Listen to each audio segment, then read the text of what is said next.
માટીના સ્પર્શે માનકોવા કચ્છ ને વૈશ્વિક ઓળખ આપતા અનોખા કસબી રમજુભાઈ કુંભાર.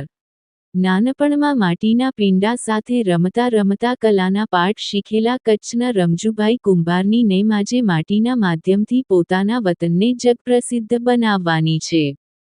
તેમની અદ્ભુત મડવર્ક અને પોટરી કલાના પ્રશંસકોમાં રાષ્ટ્રપતિ દ્રૌપદી મુર્મુ અને વડાપ્રધાન નરેન્દ્ર મોદી સહિત દેશની અનેક નામી હસ્તીઓ સામેલ છે, જેમણે રમજુભાઈને રાષ્ટ્રીય સ્તરે વિવિધ એવોર્ડ્સથી નવાજ્યા છે. વર્ષ 2006-2026 સુધી દેશના પ્રતિષ્ઠિત મહોત્સવોમાં કલાનું લાઇવ પ્રદર્શન કરનારા રમજુભાઈ સુખપર ખાતે તાલીમ કેન્દ્ર, મોબાઈલ નંબર 9825993890 ચલાવીને ગ્રામીણ મહિલાઓ અને વિદ્યાર્થીઓને આત્મનિર્ભર બનાવી રહ્યા છે.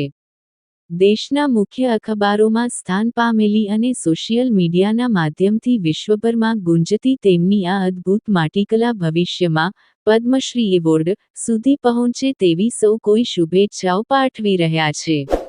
Bureau report, Bhuj, Kutch.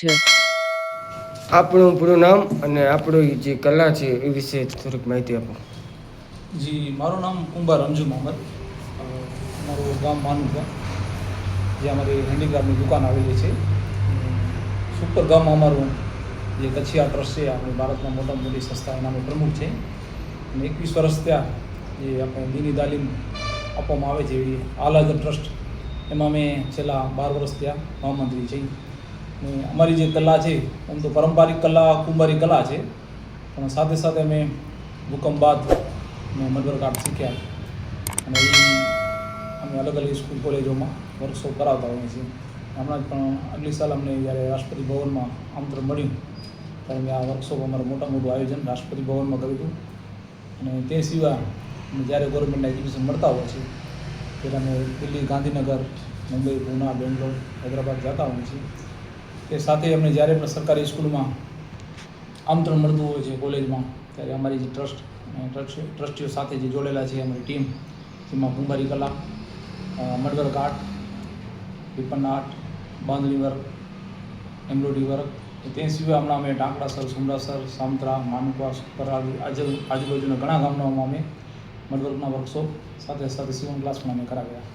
Mud work છે જે કેટલા વર્ષોથી તમે શીખેલો છે? મતલબ કેટલા વર્ષથી વર્ક છે? આમ તો જૂનામાં જૂનું આપણા જે સિંધ, પાકિસ્તાન, કચ્છમાં, રાજસ્થાનમાં અલગ અલગ જે ભૂંગા હતા, આપણા જે ગામડાઓમાં માટીના ઘર હતા, એમાં મડવર્ક તો પહેલાં થતું એને લીપણ આર્ટ કહેવાય. હમણાં જે છે એ સારું વ્યવસ્થિત વધારે કામ હાલે એટલે હાલે છે કે કોઈ વસ્તુ અનબ્રેકેબલ અને વોશેબલ હોય છે, કે પાણીથી પણ ખરાબ ના થાય, અને એની 30-40 વર્ષની ગેરંટી પણ હોય છે. કેમ કે અમે માટીમાં અમે ફેવિકોલ સાથે એસિડ પેઇન્ટના જે કલર હોય છે એને સાથે અમે બનાવીએ છીએ, અને પછી લાસ્ટમાં માટીકામ કલર કામ થવા પાછળ મિરર લાગી જાય છે. તો એ કલા બહુ જૂની છે, પણ હવે આ ફાર્મ હાઉસ, ઓફિસ, ઘરમાં એનું સારું એનું માર્કેટિંગ છે. અને દેશ વિદેશથી લોકો સુપર માનુકામાં પણ આવે છે, અને ફેસ્ટિવલમાં લોકો આવે છે અને સારી ખરીદી કરે છે.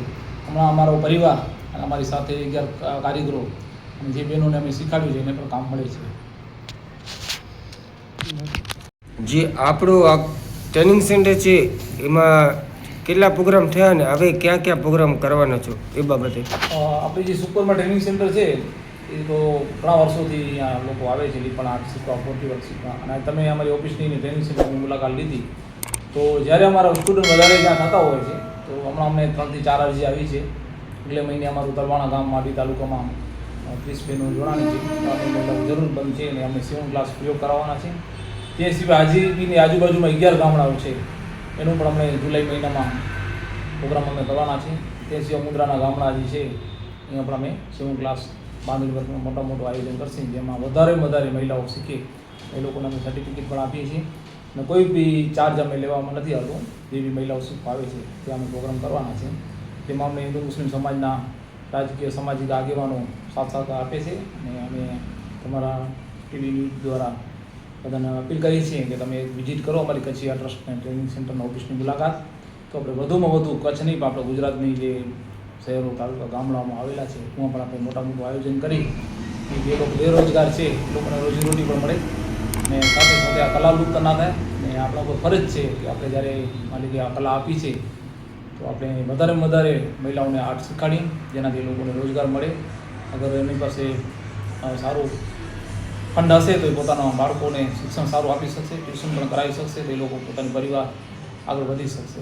હમણાં આપણે જોઈ રહ્યા છીએ આવડી મોટી મોંઘવારી છે, લોકો બહુ હાલત ઘણાની લોકોની ખરાબ હોય છે, ત્યારે લોકો કોઈ બી સ્કૂલમાં મોકલે યા તો કંઈ બી ટ્રેનિંગ સેન્ટરમાં મોકલતા હોય છે, મોટું ચાર્જ હોય છે, ઘણી જગ્યાએ 1500 ચાર્જ હોય છે, સ્વિમિંગ ક્લાસમાં 2000 હોય છે.